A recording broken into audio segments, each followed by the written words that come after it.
In Hebrews 8, the author writes contrasting the priests who ministered in the earthly tabernacle with Jesus' priestly ministry in the heavenly tabernacle. In verse 5, the author remarks, they serve at a sanctuary that is a copy and shadow of what is in heaven.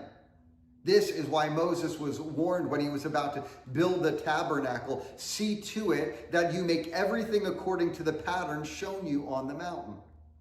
The point is that the earthly tent is a copy of the heavenly sanctuary, except they don't seem to be entirely identical. In Exodus 25, the Lord gives Moses the instructions for the Ark of the Covenant. He continues, make an atonement cover of pure gold, 2.5 cubits long and 1.5 cubits wide. And make 2 cherubim out of hammered gold at the ends of the cover.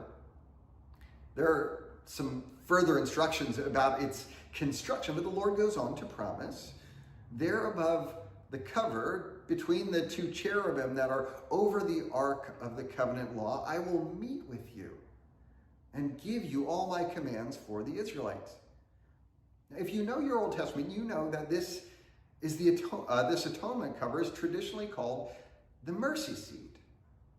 On the Day of Atonement, in Leviticus 16, it tells us that the high priest would enter into the Holy of Holies and take the blood of the sin offering and sprinkle it on the mercy seat.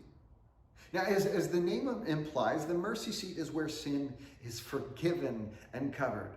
Not only is the mercy seat the place of atonement in the Old Testament, the mercy seat is also understood as a place where God's presence rested, his throne among his people.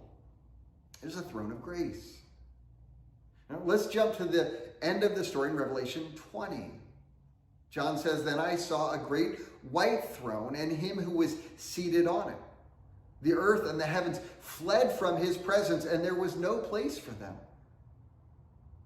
Here at the end of days, God is depicted on a white throne.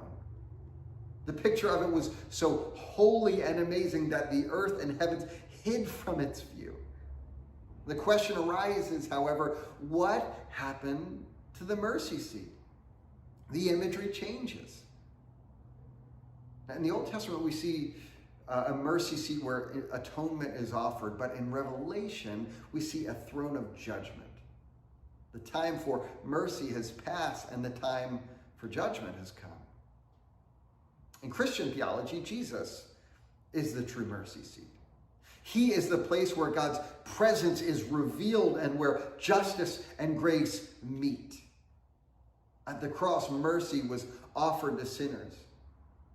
But Revelation reminds us that the story does not end with the mercy seat.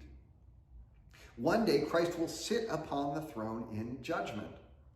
The invitation of mercy is offered now, but the day is coming when every person will stand before him. Today is the mercy seat. On that day, he will be the judge.